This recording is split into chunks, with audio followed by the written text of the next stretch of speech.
is ERP? What is it for?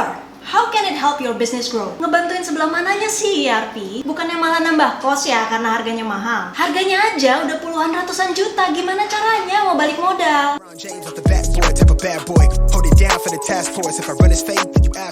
Oke business owners yang budiman, it's Sharon and welcome back to Mas ERP Growth Hack. Kalau kamu tahu gimana caranya ERP bisa bantu bisnis kamu berkembang, kamu nggak mungkin nyinyir kayak tadi. Di video kali ini aku bakalan jelasin alasannya kenapa supaya kamu nggak skeptis lagi sama software ERP. But before you watch our video, jangan lupa untuk klik like, share, komen, dan subscribe. Nyalakan notification bell-nya supaya selalu update mengenai dunia ERP, teknologi, dan bisnis. Take a look at the definition. ERP system adalah kumpulan modul produksi, penjualan, akuntansi, aset, HR, dan lain-lain. Kamu akan menjadi lebih efisien dalam menangani resources atau sumber daya perusahaan seperti bahan mentah untuk manufaktur atau jam kerja staff. In short, Enterprise Resource Planning atau ERP adalah sistem yang mengintegrasikan semua data divisi perusahaanmu dalam satu database. Before ERP, kamu harus rekap ribuan invoice ke dalam Excel. After ERP, kamu tinggal scan barcode dan datanya bakalan otomatis muncul di transaksi harian sistem ERP. Nah, ada contoh lain. Dalam satu hari kamu perlu telepon gudang Jakarta, Depok, dan mungkin gudang di Bali buat tanya stok supaya nggak ada selisih dan supaya produknya bisa dideliver ke customer tepat waktu. Nah, dengan pakai ERP, kamu cuma perlu cek modul inventory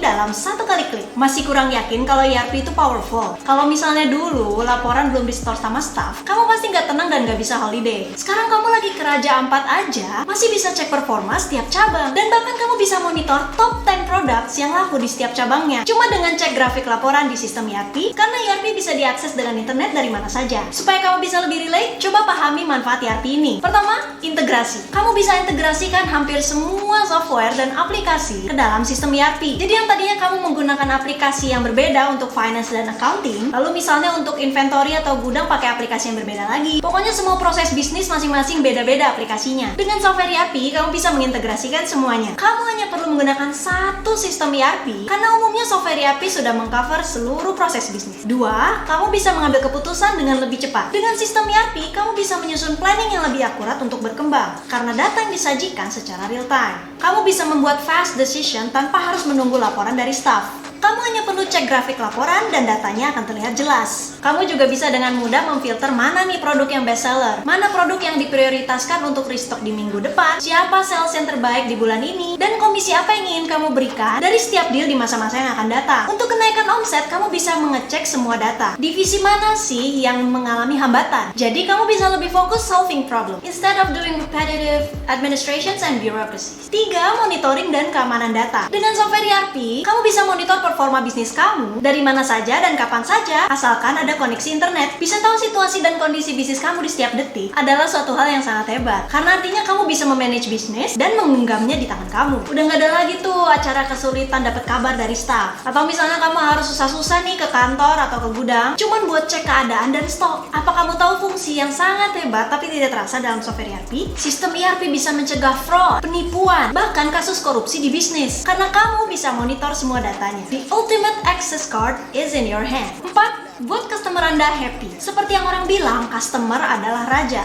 Terkadang, customer juga perlu mengubah order mereka di tengah jalan. Tentunya, kamu pengen customer kamu happy. Dan kamu bakal berusaha untuk memberikan apa yang mereka inginkan. Dengan software ERP, kamu dapat dengan mudah mengatur perubahan tersebut dan tetap mengirimkan semua pesanan mereka tepat waktu dan tanpa error. Dengan servis sebaik itu, customer pasti bakalan repeat order dan merekomendasikan bisnis kamu ke rekan-rekannya. After sales service itu impact-nya besar banget loh. Jangan remehin word of mouth marketing ya. Terakhir, manfaatnya ERP tentunya adalah meningkatkan profit bisnis kamu. Tim sales bakalan bisa menjual lebih cepat dan lebih baik. Dengan akses real time ke stok perusahaan, tim sales kamu bisa menawarkan dan membuat order di mana aja meskipun sedang di luar kantor. Dan dengan mengatur pengeluaran yang baik dan waktu yang terhemat dari efisiensi yang meningkat, tim sales kamu juga bisa menghasilkan lebih banyak dengan jumlah staff yang sama. The result, return on investment meningkat dan tentunya profit bisnis kamu akan naik. Biaya operasional juga bisa ditekan. So it's a win-win solution. Nah, sebelum berinvestasi ERP, kamu juga harus tahu 3 jenis ERP secara umum. Of course, beserta pro dan kontranya. Pertama ada ERP Cloud. ERP Cloud adalah sistem ERP yang dihosting di server vendor dan dapat diakses melalui internet. Artinya, kamu meminjam database server cloud dari vendor ERP dan kamu bisa mengaksesnya dari manapun. dimanapun, asal ada koneksi internet. Nah, makanya ERP jenis ini biasanya dibayar secara berlangganan, bulanan,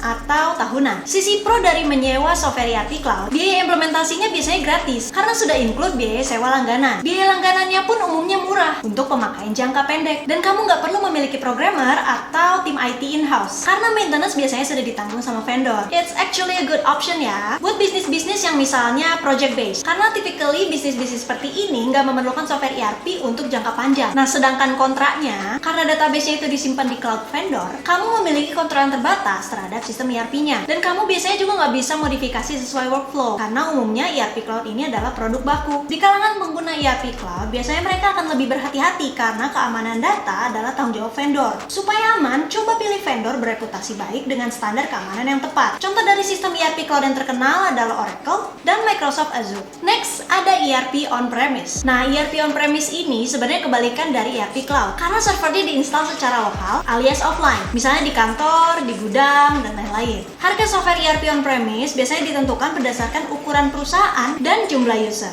Pembelian software ERP on-premise itu sama seperti investasi karena kamu membayar seluruh biaya license satu kali di awal. Sisi pro dari pembelian software ERP jenis ini adalah kamu bisa punya kontrol penuh dan kamu bisa customize ERP on-premise kalau misalnya kamu punya programmer in-house. Kamu bisa sesuaikan workflow-nya dengan bisnis kamu. Nah, sisi kontranya, karena nggak online, kamu nggak bisa akses ERP jenis ini dari manapun. It's a pain actually, karena kamu nggak bakal bisa akses data apapun kalau lagi nggak di kantor. Selain itu, karena offline, setiap ada update atau upgrade dari vendor, mungkin kamu akan dikenakan charge lebih. So personally, I wouldn't recommend it. Apalagi di zaman modern kayak gini, internet udah ibarat denyut nadi kita ya, business owners. Terakhir yang paling modern dan diminati, ERP hybrid. Wah, dari namanya aja kamu udah bisa nyimpulin ya, kalau ERP hybrid ini adalah gabungan dari ERP cloud dan on-premise, di mana kamu bisa akses secara online ataupun offline.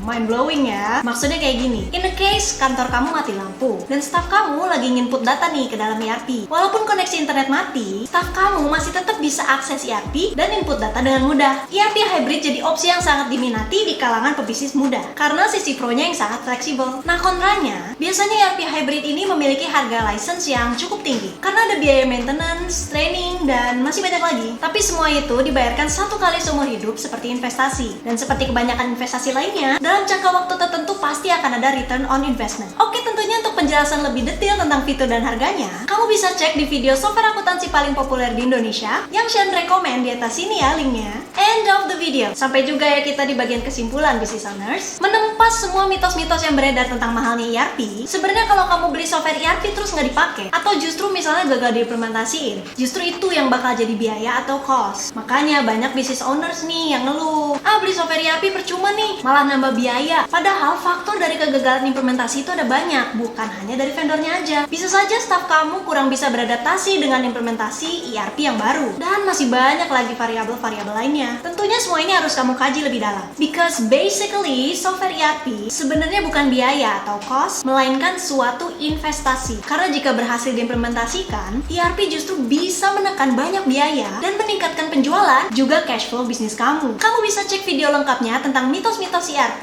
di link di atas ini. Semoga video ini cukup membuat kamu nggak skeptis lagi dengan software ERP. Semoga juga bisa membantu kamu membuka cakrawala ilmu tentang software ERP. Nah, sekali lagi, jangan lupa untuk klik like, share, komen, dan subscribe. Nyalakan notification bell-nya untuk selalu update mengenai dunia ERP, teknologi, dan bisnis. I'll see you on the next video. Au revoir! James off the backboard, type of bad boy. Hold it down for the task force. If I run his fate, then you ask for it.